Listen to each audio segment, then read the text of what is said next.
n'abalonzi ne basanze abandi bandira mu mbono bako n'abalonzi ne basanze ne bandira mu ntinno bako abalonzi ne basanze mwattu ne bandira mu mbono bako okera kale balondoli gwe baagala ne balangira mwate gwe bataawo ne balondono gwe baagala balangira atono gwe bataawo.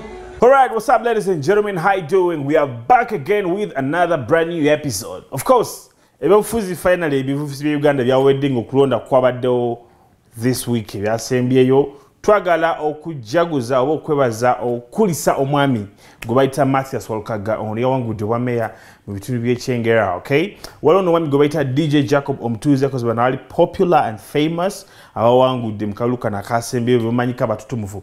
Well, okulonda nga kuwedde omwami gwe bayita Mathias Walukaga yaze n'alumba DJ Jacob ng'agamba tewawangudde obbi akalulu kanuupu otwala badde olunnya ebigambo DJ Jacob ne bamuyiza ne suuti gye badde agendeddemu ku electoral office balondeerwa babalangiridde okufuna DR forms ne bagiyuza omukyala Nuupu nga mukambwe ennyo ayagala kuba DJ Jacob wabadde ebivuyo mingi nnyo, but of course omwami gwe bayita DJ Jacob naye yaddizwa Walukaga omuliro n'amugamba boss manya woolina okukoma gwe ng'omuntu olemeddwe okwemanaginga olemeredde okutereeza amaka mivuyo mingi gy'obaddemu n'abakyala nga bakulekawo badduka, so lwaki ate oyingira mu bitakwatako by'otasobole? So abaddeyo mivuyo mingi naye nga twagala okujaguza omukulu gwe bayita Walukaga wamu ne DJ Jacob tusaba n'okukwatagana because this is Uganda at the end of the day. Eby'obufuzi biwedde tutunulire mu kaseera kano ekintu ky'okutwala abantu mu maaso.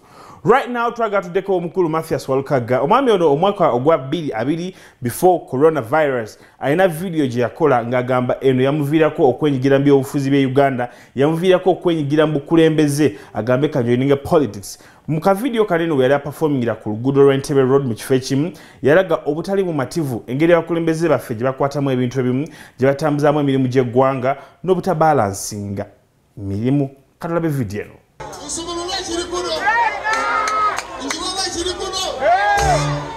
Adumira police Sapit yali adumira police Kayihura owakakiiko k'okulonda yabakama owettaka amugemereire akulira ebyenjigiriza yekataha ndete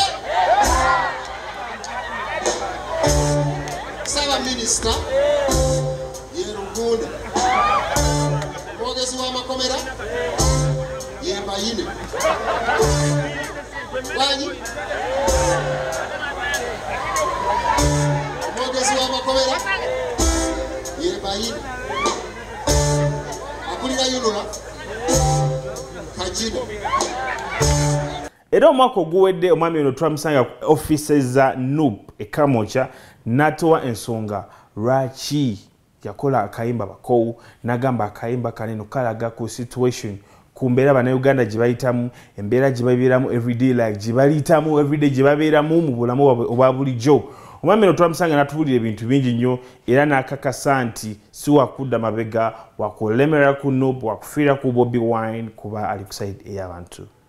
Wakuba akayimba k'abakowu walina kigendererwa kiraga ali makulu kimukana kayimba kakati buno bwe budde omanyifa abalanzi ebintu tubyogera olwaleero nga bya myaka 10 maaso ate abamu nsendi wa mukisa nti bigenda kuteekebwa mu nkola nga ndi mulamu abamu babiyimba ne bigenda okubaawo nga baafadda naye nti nakiraba 2012 emyaka kati 8 emabega ti abantu bakowu era kyekiri mu nkola saawa eno abantu bakowu ogenda okulaba abantu bonna bavuddeyo bantu bali tosuya ne bagenda kujoininga politics bajoininze politics bantu be bayitanga abadongo kakati baabo bagenda Ntebe kutuula mu Ntebe bakitegedde nyimba nyingi eziri political, not only that. Okay, wajjawo ekirowoozo ekigamba nti kanyingire politics?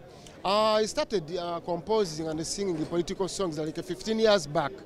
So I've not just started this struggle until nazitandika na miaka 15. So far I've managed to release like 19 political songs. Kitegeeza nti okuva mu ntandikwa nze mbadde nzija politics mugo ate mbadde nkolera nnyo abeesimbyewo ba MPs campaigns era okumala ebisanja nga 3 emabega myaka nga 15 timbadde ntabula ne ba politicians nga mbayigako politics bwatambula ate nga nange bwe muyimba kati bye mbadde ngezaako gamba gavumenti ebikole ebiteeke mu nkola mu nnyimba zange ezo bigiremye okukola bw'erabika eyina mputtu oba enyooma